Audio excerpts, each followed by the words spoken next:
नमस्कार दोस्तों, स्वागत है हमारे YouTube channel times academy Jaipur. और आज हम आपके सामने दोस्तों राजस्थान के इतिहास में जो हमने पिछले चैप्टर में या पिछले वीडियो में जो हमने पढ़ा है दोस्तों, वो अजयराज, अर्णोराज, विग्रहराज चतुर्थ और पृथ्वीराज द्वितीय और थोड़ी सी जानकारी हमने सोमेश्वर के बारे में भी ली थी। ठीक है दोस्तों। तो दोस्तों आज जो हम करेंगे, जो आगे हम चर्चा करेंगे दोस्तों, वो आज हमारा जो पूरा टॉपिक है, ये पूरा टॉपिक पृथ्वीराज तृतीय के बारे में ही है। क्योंकि ये जो पृथ्वीराज तृतीय ये महान शासक थे उस जमाने के, तो इसलिए जितना भी ये टॉपिक है दोस्तों, आज का जितना भी वीडियो है वो पृथ्वीराज तृतीय के बारे में होगा। और दोस्तों इनके बारे में एक छोटी सी जानकारी और दे दूं, ये अजयराज, अर्णोराज, विग्रहराज और पृथ्वीराज द्वितीय, सोमेश्वर जितने भी हैं, ये सारे के सारे जो मैंने बोर्ड पर लिखे हैं दोस्तों, वो सारे के सारे कौन है? वो अजमेर के चौहान है दोस्तों। तो इनमें कंफ्यूजन मत होना, ये सारे अजमेर के चौहान है। ठीक है। तो दोस्तों अब वीडियो शुरू करने से पहले मैं आपको बता दूं दोस्तों कि इस वीडियो में मैं आपको बहुत ही अच्छी जानकारी देने वाला हूं और यहां से क्वेश्चन बन सकते हैं दोस्तों। तो ऐसा आप मानकर मत चलना कि क्वेश्चन बिल्कुल नहीं बनेंगे, तो आप स्किप मत करना इस वीडियो को। तो आप हमारे साथ ज़्यादा से ज़्यादा जुड़े रहना। ठीक है दोस्तों। तो अब चलते हैं हम हमारे वीडियो की तरफ। तो दोस्तों ये मैं इरेज कर देता हूँ, अजयराज, अर्णोराज जो भी है ये तीनों चारों। और आज हम जो जानकारी लेंगे दोस्तों वो किसकी लेंगे, वो स्टार्ट करते हैं। देखो, तो पृथ्वीराज तृतीय आज हमारा रहेगा टॉपिक। तो पृथ्वीराज तृतीय कैसे महान शासक है, किस प्रकार से हैं, वो सारी जानकारी हम यहाँ पे आपको देंगे। देखो, सबसे पहले तो इनके जो बेसिक इंट्रोडक्शन है दोस्तों वो देख लो आप, कि पृथ्वीराज तृतीय है, उसके पिता। तो दोस्तों पिता कौन है? तो पिता है दोस्तों अपने सोमेश्वर। अब इनकी एक खास बात क्या है दोस्तों सोमेश्वर के बारे में, इतना सा याद रखना है आपको, सिर्फ और सिर्फ इतना सा याद रखना है आपको कि सोमेश्वर का क्या था, एक दरबारी मंत्री था। और उस दरबारी मंत्री का नाम क्या था दोस्तों? केमास राठौड़। क्या दोस्तों? केमास राठौड़। और इस केमास राठौड़ ने किया क्या था? इसने नगाड़ दुर्ग का निर्माण किया था। और ये नगाड़ दुर्ग कहाँ पर है दोस्तों? ये है नागौर में। बस ये एक बेसिक जानकारी आपको देनी थी जो यहाँ पे बिल्कुल मिली है। कैसे? कि सोमेश्वर जो है चौहान, सोमेश्वर चौहान का एक दरबारी मंत्री था, उसका नाम था केमास राठौड़। और इसी केमास राठौड़ ने नगाड़ दुर्ग का निर्माण किया था। ये क्वेश्चन बनता है, काफ़ी इंपॉर्टेंट बनता है, तो आप इस पर गौर करें। कौन सा दुर्ग है दोस्तों? नगाड़ दुर्ग। इस दुर्ग का निर्माण, और ये नगाड़ दुर्ग है कहाँ पर? नागौर में। तो इस चीज़ को आप बिल्कुल भी स्किप मत करना। ठीक है दोस्तों। अब देखो, यहाँ हमने पिता के बारे में देख ली, अब इसके माता जी और इसके जो मतलब प्रेमिका या पत्नियां जो भी है उनके बारे में भी हम जानकारी लेते हैं। तो इनकी जो माता का नाम था दोस्तों, माता कौन थी? कर्पूरी देवी। ठीक है दोस्तों, ये होगी इनकी माता। पिताजी आए गए, माता जी। ठीक है दोस्तों। अब इनकी पत्नियां कौन कौन है दोस्तों? एक तो हम पढ़ेंगे संयोगिता के बारे में, और एक हम आगे पढ़ेंगे दोस्तों इच्छिणी के बारे में। संयोगिता कहाँ की राजकुमारी थी? ये कन्नौज की थी। और इच्छिणी आबू की राजकुमारी थी। ठीक है दोस्तों। कैसे इनमें क्या हुआ वो आगे देखेंगे। और इनका सवारी घोड़ा जो है उसका नाम क्या था दोस्तों? तो उस सवारी घोड़े का नाम भी काफ़ी इम्पोर्टेंट है, क्योंकि वो जब मुहम्मद गोरी से लड़ रहे थे उस समय वो चोटिल हो चुका था द्वितीय युद्ध में, तराइन के द्वितीय युद्ध में। ठीक है दोस्तों। तो यहाँ पे इसका नाम है दोस्तों नाट्य रंभा। ये हो गए दोस्तों बेसिक इंट्रोडक्शन। यहाँ से एक सिंपल सा क्वेश्चन आता है, वो देखना आप। और इसकी जो एक अलग और भी जानकारी लेंगे, तो यहीं पर देता हूँ दोस्तों, यहीं पर ही, यहाँ ले लो आप दोस्तों। इनका जो जन्म हुआ था वो कहाँ हुआ था? पृथ्वीराज तृतीय का वो हुआ था अनहिल पाटन। और ये अनहिल पाटन कहाँ पर पड़ता है दोस्तों? ये पड़ता है गुजरात में। आ गई बात समझ में? और ये हुआ था 1166 ईस्वी में। समझ रहे हो बात को? 1166 ईस्वी में। और इनको जब शासक बनाया गया तब इनकी उम्र थी कितनी? 11 साल। यानी कि 1166 से लेकर 1177 से लेकर इनकी मृत्यु कब हुई थी दोस्तों? 1192, यानी कि तराइन का द्वितीय युद्ध। ये इनका एक बेसिक जानकारी होगी, जहाँ से कभी कभार एक आधा क्वेश्चन बैठ जाता है। ठीक है दोस्तों, तो इस बेसिक जानकारी को आप लिख लिया करो साथ के साथ में, जिससे कि हमारा और आपका दोनों का ही टाइम खराब ना हो। ठीक है, अब चलते हैं दोस्तों आगे। अब हमने जो पढ़ा है उसकी पूरी जानकारी अब किस प्रकार से क्या है, क्या इंपॉर्टेंट है, तो यहाँ तक आप एक बार इसका स्क्रीनशॉट लो, फिर चलते हैं आगे। फिर मैं इसको मिटाऊंगा दोस्तों, फटाफट करो आप जो भी करना है। ठीक है दोस्तों, ले लिया होगा स्क्रीनशॉट। अब देखें, अब दोस्तों इसके बारे में आगे में इनके जो समकालीन शासक है उनके बारे में बताऊंगा कि किस जगह कौन सा शासक इनके समकालीन था और किस प्रकार से इनकी मतलब उनके साथ में दुश्मनी थी, वो सारी जानकारी अब आगे लेंगे। तो अब इनके समकालीन शासकों की एक बार बारी आ जाए कि किस प्रकार से कौन इसका समकालीन शासक है। तो देखो आप, चलो मैं यहाँ पे एक बार जो इसका मैप है राजस्थान का वो ड्रॉ कर रहा हूँ, किस प्रकार से क्या है देखो आप।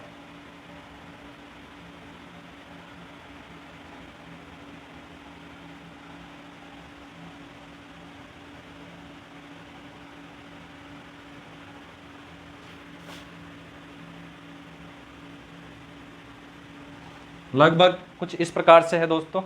ये वाला हिस्सा कुछ ज़्यादा बन गया, तो इसको भी आप थोड़ा सा काट लो इसको।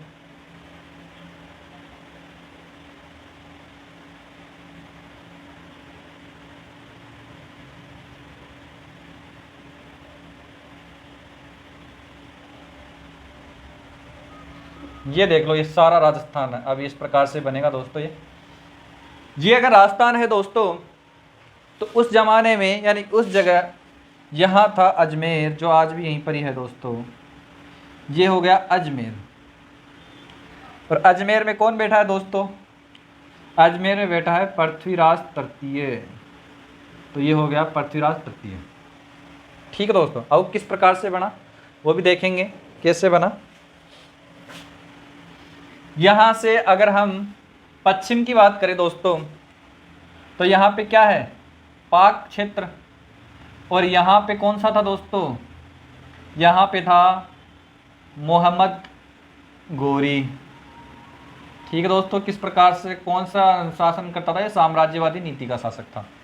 ठीक है दोस्तों, यहाँ से ये आ रहा था इधर से। अब अगर हम पंजाब की बात करें यानी कि ऊपर, तो यहाँ पे पंजाब मानकर अगर मैं चलता हूँ दोस्तों, तो पंजाब में उस समय कौन सी जाति थी? भंडानक। कौन सी जाति है दोस्तों? भंडानक जाति। ठीक है दोस्तों। और अगर हम पूरब की बात करें दोस्तों, तो पूरब में हमारे पास यहाँ पे आएगा सबसे पहले यूपी,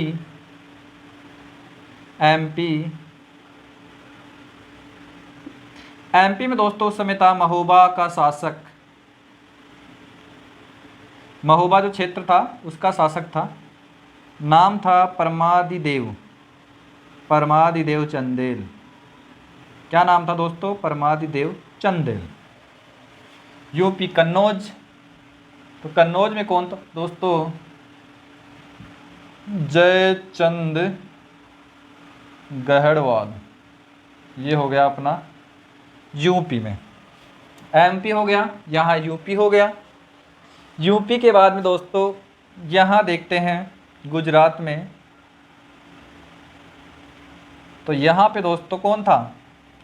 यहाँ पे सबसे इम्पोर्टेंट शासक था, और उस शासक को दोस्तों हम बोल सकते हैं सोलंकी, क्योंकि उस समय चालुक्य था। तो ये अपना शासक हो गया दोस्तों सोलंकी। कौन सा सोलंकी है दोस्तों अपने? तो इस सोलंकी के बारे में हम इतना सा ध्यान रखेंगे दोस्तों। देखो, याद करने की ट्रिक साथ में चलते रहो। यहाँ सोलंकी है, ठीक है दोस्तों। तो सोलंकी कौन सा है? भीमदेव सोलंकी है। साथ के साथ में चलते रहो आप। यहाँ परमादिदेव हो गया, चंदेल हो गया, और इस प्रकार से। और एक देखो, आबू की राजकुमारी कौन थी दोस्तों?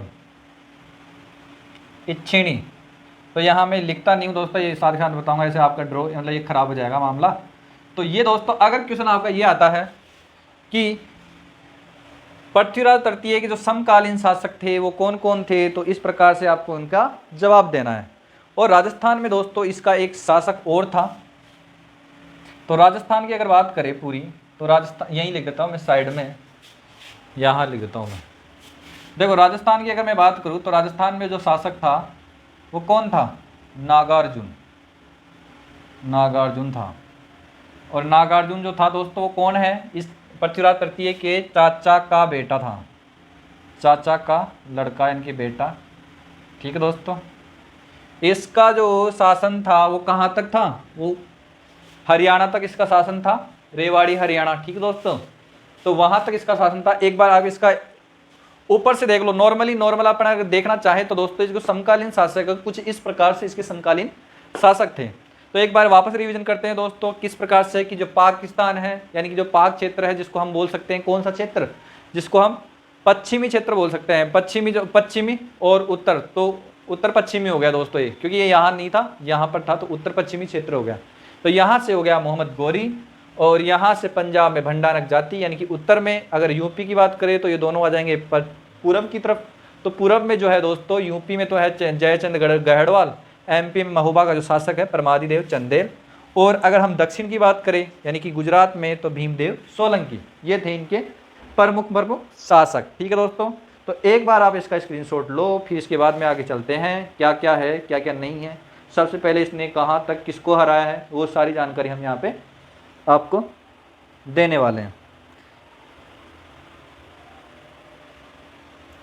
ठीक है दोस्तों, अब मैं साथ के साथ में इनके जो लिखित नोट्स है दोस्तों आपको, वो तो मैं आपको इसके साथ में अटैच करा के प्रोवाइड करा दूंगा। ठीक है, और अगर किसी को पीडीएफ भी चाहिए तो मेरे से आप कांटेक्ट कर लेना। मैं आपको लिंक मैं मेरे नंबर आपको डिस्क्रिप्शन में दे दूंगा, तो वहाँ से आप मेरे से पीडीएफ ले सकते हो आप। ठीक है दोस्तों, अब देखो आप, सबसे पहले अगर पृथ्वीराज तृतीय को आगे बढ़ना है तो सबसे पहले क्या करेगा? सबसे पहले इसने क्या किया? सबसे पहला नंबर लिया नागार्जुन का। ठीक है दोस्तों, नागार्जुन का सबसे पहला नंबर लेगा। तो इसका जो शासनकाल था वो कहाँ से कहाँ तक था दोस्तों? एक तो गुड़गांव से, राजस्थान से गुड़गांव तथा रेवाड़ी हरियाणा तक था। रेवाड़ी हरियाणा आ गया दोस्तों, हरियाणा में जो क्षेत्र है रेवाड़ी, वहाँ तक इसका शासनकाल था। तो सबसे पहले पृथ्वीराज अगर सबसे पहला अटैक इसके ऊपर करता है दोस्तों, तो उसके अंडर में क्या क्या आ जाएगा? गुड़गांव और रेवाड़ी हरियाणा का जो क्षेत्र है दोस्तों वो उसके अंडर में आ जाएगा। इसका मतलब है राजस्थान को मैं अगर अजमेर से देखना चाहूँ तो दोस्तों यहाँ से लेकर और यहाँ तक का उसका क्षेत्र हो जाएगा कुछ इस प्रकार से। ठीक है दोस्तों, और अगर हम आगे चलें तो उसने दूसरा नंबर लिया है वो भंडारको, यानी कि जो भंडारक जाति है पंजाब तक, तो यहाँ तक इसने दूसरा नंबर इस जाति को भगाने में लिया है। तो दूसरा नंबर इसको अगर भगाने में लेगा तो इतना था जो क्षेत्र है पंजाब का जहाँ तक टच में हो रहा है दोस्तों, वो आ जाएगा दूसरे नंबर पे। तो दूसरे नंबर पे इसने क्या किया? भंडारक जाति का विद्रोह किया और उसको हराकर और वहाँ पर खुद बैठ गया दोस्तों। तो अब इस प्रकार से इसका जो शासनकाल है, उन्हें शासन जो है यहाँ से लेकर पंजाब तक का जो था दोस्तों, वहाँ तक इसका शासन हो चुका है। अब अगर तीसरे नंबर की बात करें दोस्तों, तो इसने स्टार्ट कहाँ पर किया? इसने महोबा का जो शासक था परमादिदेव चंदेल, इस पे आक्रमण किया। कारण भी यही था दोस्तों, एक छोटा सा कारण था। तो उन सारे कारणों को हम डिटेल से पढ़ेंगे। चलो दोस्तों, एक बार इसका स्क्रीनशॉट ले ला के हम पूरी डिटेल से पढ़ने वाले हैं कि कौन सा कहाँ पर किस, ये आपको समझ में आ रहा है? अब डिटेल से पढ़ेंगे, थोड़ा ऐसे मज़े नहीं आ रहे।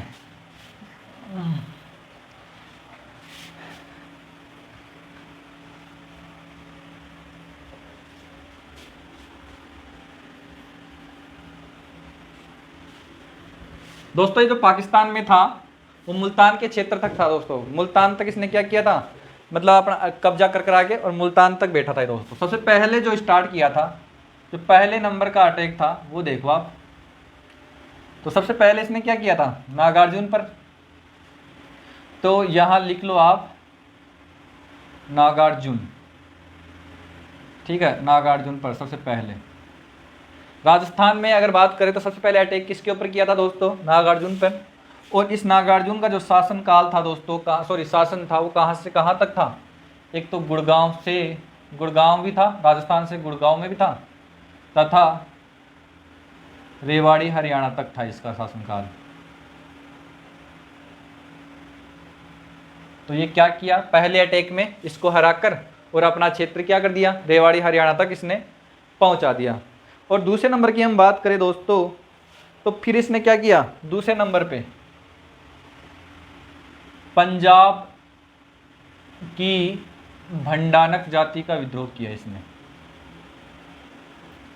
ये दूसरे नंबर पे काम किया कि विद्रोह का दमन, यानी कि क्या करेगा, उनको वहां से भगा देगा। ये पृथ्वीराज ने दूसरा काम किया। यहां से बात दोस्तों, फिर उसके बाद में आती है तीसरे नंबर की बात, और वो आती है दोस्तों 1182 में, थोड़ा इंपॉर्टेंट होने वाला है, गौर करें इसके ऊपर। महोबा का शासक है इस समय दोस्तों, वो कौन है, परमादिदेव चंदेल। परमादिदेव चंदेल से इसके जो युद्ध के कारण थे दोस्तों, वो क्या क्या हैं वो देखो आप। सबसे पहले जो युद्ध का कारण था दोस्तों, परमादिदेव ने क्या किया था, परमादिदेव ने पृथ्वीराज तृतीय के सैनिकों को बंधक बना लिया था। ठीक है, तो यहाँ देखो, यहाँ हम लिख सकते हैं परमादिदेव ने पृथ्वीराज के सैनिकों को बंधक बनाया था। तो सैनिकों को बंधक बनाने के कारण क्या हुआ, ये युद्ध लड़ा गया था, सैनिकों को बंधक बनाया था। ये युद्ध का इंपॉर्टेंट कारण था उस समय परमादिदेव से युद्ध लड़ने का। तो दोस्तों ये जो परमादिदेव का युद्ध लड़ने का कारण तो बता दिया। तो ये जो 1182 ईस्वी में जो इस मतलब परमादिदेव से युद्ध लड़ा गया, तो पृथ्वीराज तो इधर है, सॉरी ये पहले तो जगह देख लो, जगह कौन सी है दोस्तों जहां पर ये युद्ध हुआ था, वो महोबा, इसको बोल सकते हैं दोस्तों महोबा का युद्ध, या इसको एक नाम और देते हैं तुमुल का युद्ध। तुमुल का युद्ध किस प्रकार से कब हुआ था, ये हुआ था 1182 ईस्वी। अब 1182 में इधर है हमारे पृथ्वीराज वर्सेज में, यहाँ लड़ रहे हैं कौन दोस्तों, ये लड़ रहे हैं कौन, परमादिदेव। परमादिदेव सॉरी लड़ नहीं रहे, मतलब मैं एक बार इनका वो बता रहा हूँ कि इधर है पृथ्वीराज और इधर है परमादिदेव। ठीक है दोस्तों, परमादिदेव। यहां से पृथ्वीराज का जो सेनापति है दोस्तों, वो क्या नाम है उसका, उस सेनापति का नाम है दोस्तों भूनेकमल। क्या बोल सकते हैं, अच्छा नाम है, थोड़ा गौर करें इसके ऊपर, भूनेकमल। और इधर परमादिदेव ने दो जवान छोरों को यहां पर क्या किया, सेनापति बना दिया, आल्हा उदल, आल्हा व उदल। ठीक है दोस्तों, एकदम जवान छोरे। अब दोस्तों इसमें एक बार मैं इंक डाल रहा हूँ, इंक है नहीं इसमें, तो आप 2 मिनट वेट करो। एक दोस्तों यहाँ पे जो सेनापति है वो आला उदल है, और यहाँ पे भूनेकमल। अब क्या होता है कि ये पृथ्वीराज तो हो जाता है विजय, तो ये हो गया जीत गया, तो यहाँ हो गया ये विजेता, और ये बेचारा हो गया हार गया, हार होंगी तो ये दोनों क्या हो जाएंगे, मारे जाएंगे। यानी कि इन्होंने क्या किया, मतलब इनका हो गया, ये शहीद हो गए अपने लिए। ठीक दोस्तों, इन्होंने बहुत बहादुरी और बहुत वीरता से लड़ा है, क्योंकि जवान छोरे हैं, 18 साल के हैं, और किस प्रकार से इनकी जो बहादुरी है, इनकी किस प्रकार से उल्लेखनीय है वो देखो। इन्होंने बहुत बहादुरी से लड़ा है दोस्तों। तो इनकी बहादुरी को देखकर क्या हुआ, देखो एक इतिहासकार है जिसका नाम है जगनिंग। क्या दोस्तों, जगनिंग। इस जगनिंग ने एक कमेंट मारा इनके ऊपर। क्या कमेंट मारा कि 11 वर्ष कुकर जिए, 12 वर्ष सियार, वर्ष 18 क्षत्रिय जिए, बाकी जीवन बेकार।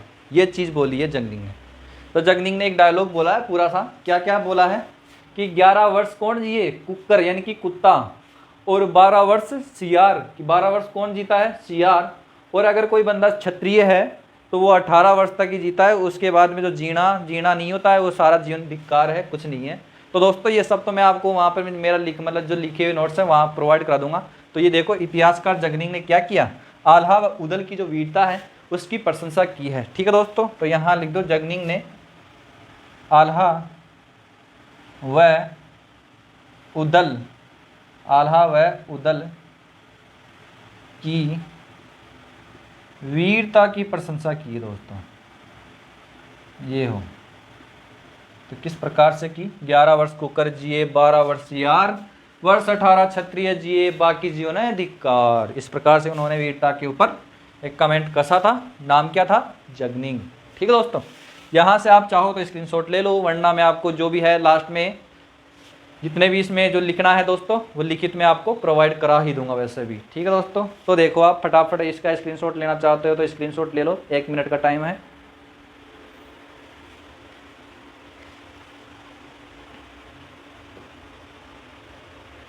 तो दोस्तों यहाँ तक बिल्कुल आ रहा है समझ में एकदम? कैसा लग रहा है आपको पढ़ाया हुआ? तो आप कमेंट में लिख के बताना ज़रूर। और बहुत ही अच्छा लग रहा है तो दोस्तों इसको लाइक भी कर देना, और अगर आप हमारे चैनल पर नए हो तो आप इसको सब्सक्राइब भी कर देना। ठीक है दोस्तों, तो किस प्रकार से हम अब आगे चलते हैं दोस्तों। अब हमारा जो है थोड़ा इंटरेस्टिंग पॉइंट आने वाला है। किस प्रकार से इंटरेस्टिंग पॉइंट है? वही जो सब लोग जानते हैं पृथ्वीराज तृतीय के बारे में। किस प्रकार से जानते हैं?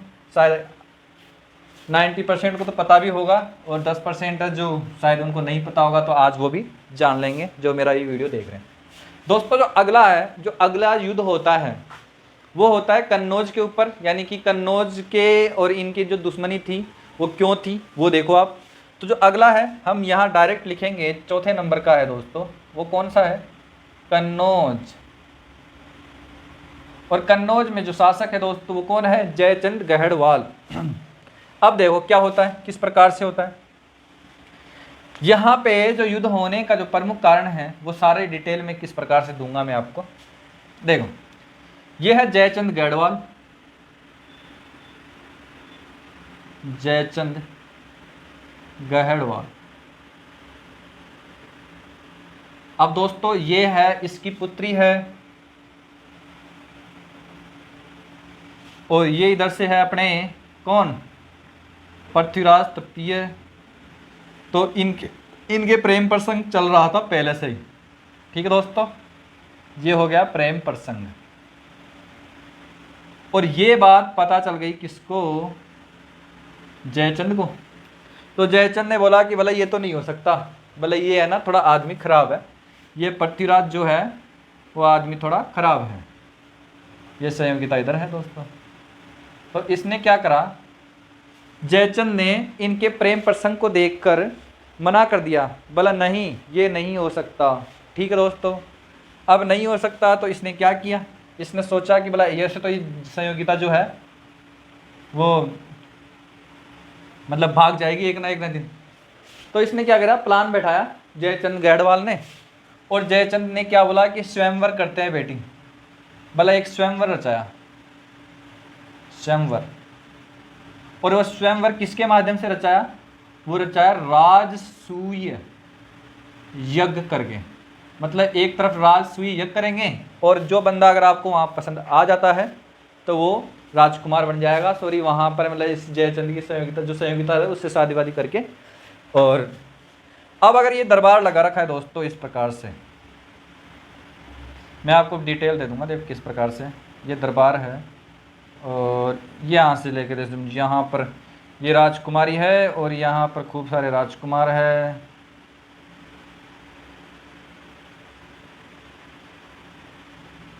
ठीक है दोस्तों, इसने जो परकोटा है, इस परकोटा के बाहर क्या करा? मूर्ति लगा दी। किसकी? पृथ्वीराज तृतीय की। और अब स्वयंवर करवा रहा है यहाँ से। तो यहाँ से ये राजकुमारी यानी कि संयोगिता जो है वो बैठी हुई थी, और संयोगिता पहले क्या करेगी? यहाँ से राउंड काट रही है। और सॉरी, इसके हाथ में जो माला होती है दोस्तों, स्वयंवर में जो काम लेने वाली माला होती है, जिस प्रकार से कोई जो प्रेमिक जो भी है राजकुमारी जो स्वयंवर करती है, जो माला लेकर जाती है उसका नाम होता है सरस्वती माला। ठीक है दोस्तों, और जब शादी करते हैं तो वो होती है वरमाला। ये होती है सरस्वती माला जो स्वयंवर में काम ली जाती है दोस्तों। किसमें? स्वयंवर में जो काम आने वाली माला है दोस्तों, यहाँ लिख दूँ मैं सरस्वती माला, तो आप इसको समझ लेना। ये अपने हाथ में क्या करेगी? संयोगिता जो है वो अपने हाथ में सरस्वती माला को यूँ लेकर और एक एक राजकुमार के पास जा रही है। वो ढूंढना चाह रही है कि अपना पृथ्वीराज जो है वो आया कि नहीं आया। ठीक है दोस्तों, तो वो यहाँ से लेकर और पूरा चक्कर काट के यहाँ पर बोला कोई पसंद नहीं आ रहा। बोला क्या? बोला बापू की टेंशन हो गई, यानी कि जयचंद गढ़वाल की टेंशन हो गई। बोले इसको तो कोई पसंद ही नहीं आ रहा। तो वो धीरे धीरे अब लास्ट में जाकर और यहाँ आने के बाद में उसको दिख गई ये मूर्ति। मतलब ये क्या कर रही है, पूरे सभा में चक्र काट कर, और फिर जब ये लास्ट में जब यहाँ तक आई तो यहाँ तक आने के बाद में इसको दिख गई पृथ्वीराज तृतीय की मूर्ति, जो सबके मतलब इसके बाहर लगाई हुई थी। अब पृथ्वीराज तृतीय की जब मूर्ति दिखी तो ये एकदम खुश हो गई। खुश होने के बाद में इसने क्या करा, पृथ्वीराज तृतीय की मूर्ति को, वो जो सरस्वती माला है, उस सरस्वती माला को उसके गले में डाल दिया। ठीक है। अब पृथ्वीराज तृतीय क्या कर रखा था उस समय, पूरी प्लानिंग के साथ में था कि संयोगिता जो है इस मूर्ति तक तो कन्फर्म आएगी और मैं यहाँ से अटैक करूँगा।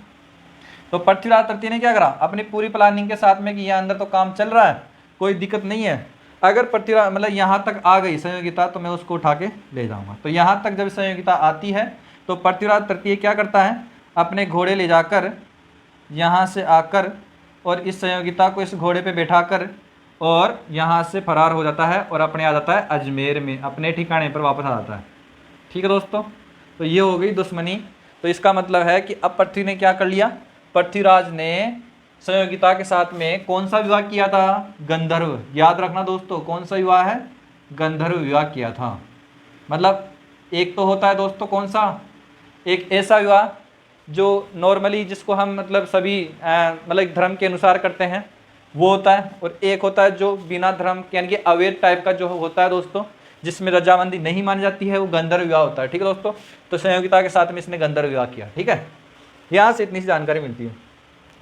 और फिर यहाँ से जब ये विवाह होता है तो दोस्तों यहाँ मतलब यहाँ पर इस कन्नौज के साथ में लड़ाई होती है, और यहाँ तक जब ये अजमेर सॉरी इसको जब भगा कर ले आता है दोस्तों, तो यहाँ पर इसके सैनिक इनको पराजित करके और तभी तो भगा के लेकर आता है। तो इस प्रकार से युद्ध हुआ था जयचंद गढ़वाल के जो सैनिक थे उनके बीच में और कन्नौज ये जो अपने अजमेर का जो शासक है पृथ्वीराज तृतीय के बीच में होके, और यहाँ पे ये स्टोरी कंप्लीट होती है दोस्तों। तो इस प्रकार से संयोगिता और पृथ्वीराज तृतीय का मिलन होता है दोस्तों। ठीक है, यहाँ तक आई समझ में स्टोरी। तो इसका जो लिखित पार्ट है वह मैं आपको दे दूंगा, टेंशन मत लो आप। तो आप इसको फटाफट स्क्रीनशॉट लेकर या तो समझ में तो आ गया होगा। अब चलते हैं आगे। तो आगे किस प्रकार से है वो क्या है तो देखो। तो दोस्तों आगे जो हम पढ़ेंगे वो दुश्मनी किससे थी, वो थी भीमदेव सोलंकी से। तो भीमदेव सोलंकी से प्रमुख दुश्मनी थी, इस ऐसे मान लो आप, क्योंकि वो पक्का दुश्मन था। किसका, पृथ्वीराज तृतीय का। वो किस प्रकार से पक्का दुश्मन था, वो ऐसे था कि इसने क्या किया था, भीमदेव सोलंकी ने सोमेश्वर की हत्या की थी। सोमेश्वर कौन है, पृथ्वीराज तृतीय का पिता। तो अब है कहाँ, कौन सा अभियान, अब पढ़ेंगे दोस्तों 5वें नंबर का जो है वो है गुजरात अभियान, यानी कि है अपने गुजरात अभियान है। तो किस प्रकार से इसने अभियान को अंजाम दिया है दोस्तों वो देखो। सबसे पहले हम पढ़ेंगे दुश्मनी का कारण। तो दुश्मनी का कारण इतना सा है, देखो पहला कारण है दोस्तों, पहला कारण इतना सा है कि पृथ्वीराज तृतीय के जो पिता है सोमेश्वर की हत्या किसने की थी, भीमदेव सोलंकी ने। तो सोमेश्वर की हत्या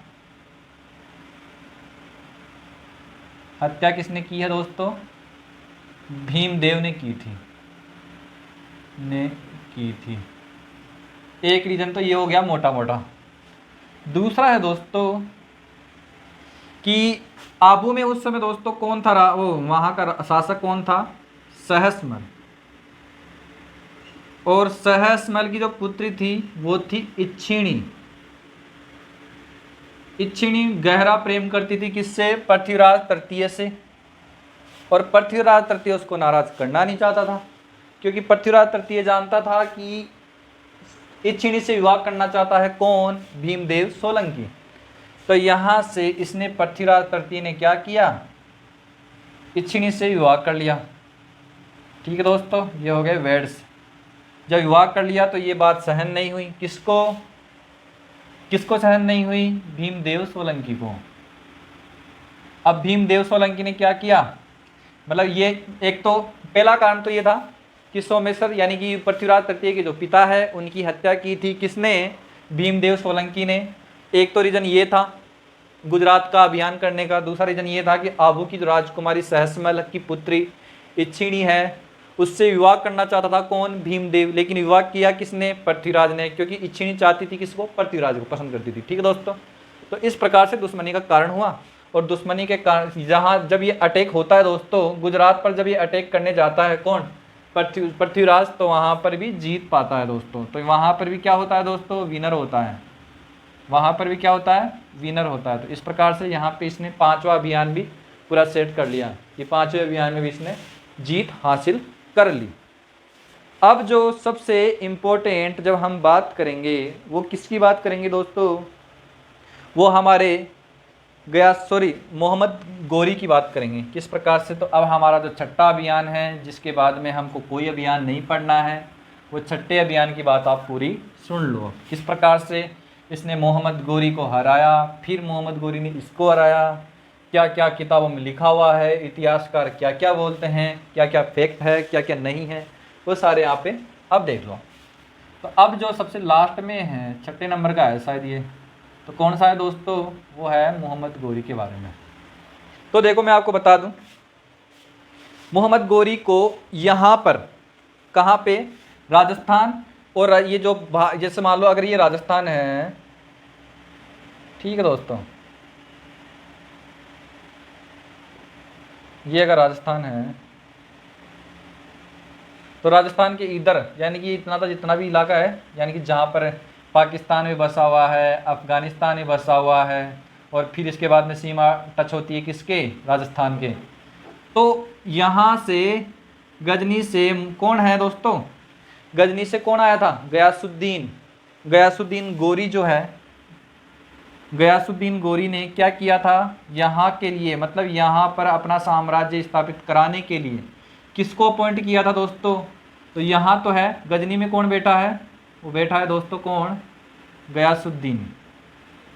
और गयासुद्दीन कौन है, इसका भाई है गयासुद्दीन गौरी। ठीक है दोस्तों, अब जब ये अटैक कराने के लिए भेज रहा है, यहाँ पे पाकिस्तान हुआ, अफगानिस्तान हुआ, राजस्थान हुआ, तो यहाँ पर अटैक कराने के लिए किसको भेजेगा, अपने छोटे भाई को। क्या नाम है दोस्तों उसका, मोहम्मद गौरी।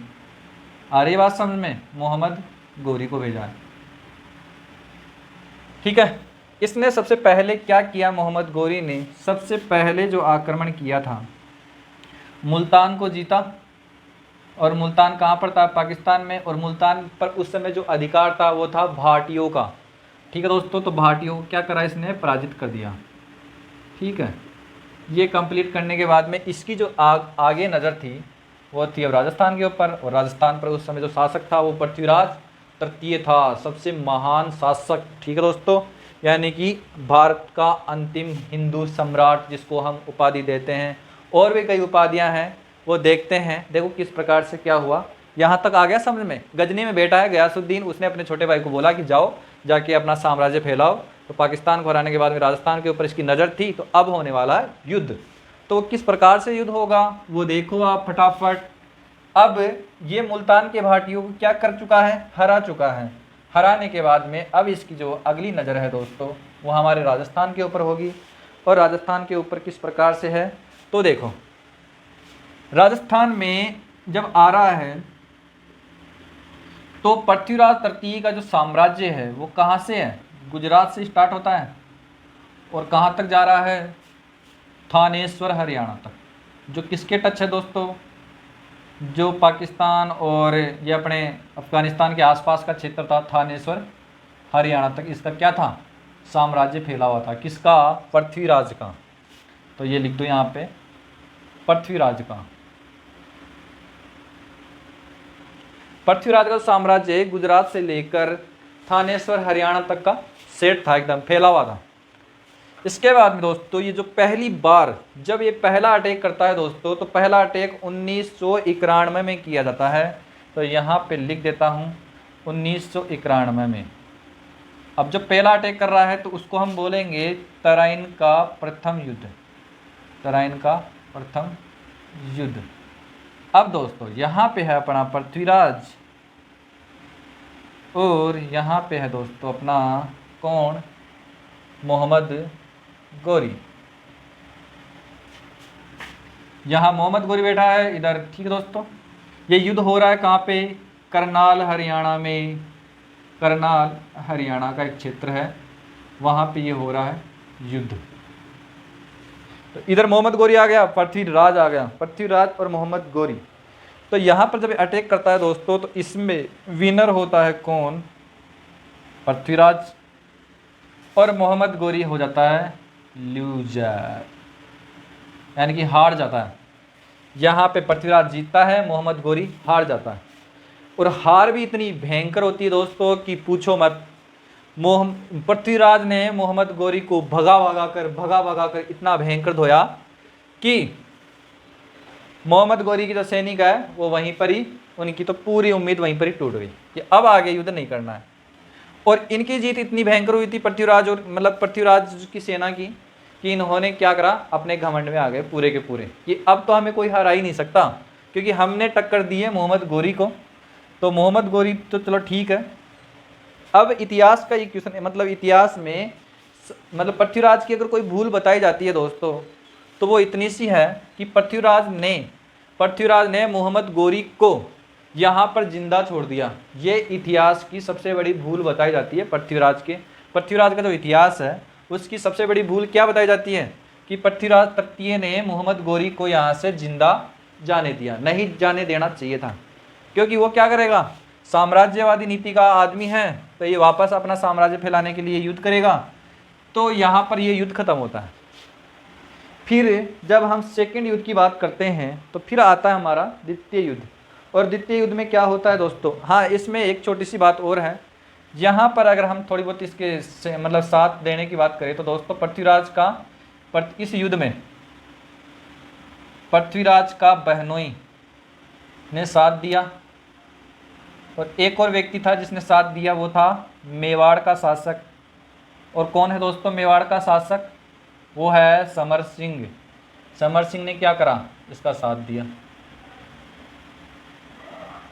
ये हो गया तो यहाँ से तराइन के प्रथम युद्ध में पृथ्वीराज का बहनोई ने साथ दिया था, एक मेवाड़ का शासक समर सिंह ने इसका साथ दिया था, तब जाकर ये विन हुआ था। ठीक है दोस्तों, अब चलते हैं हम आगे, जो तराइन का द्वितीय युद्ध होने वाला है और वो किस प्रकार से प्लानिंग करेंगे, क्या क्या करेंगे, अब देखो आगे।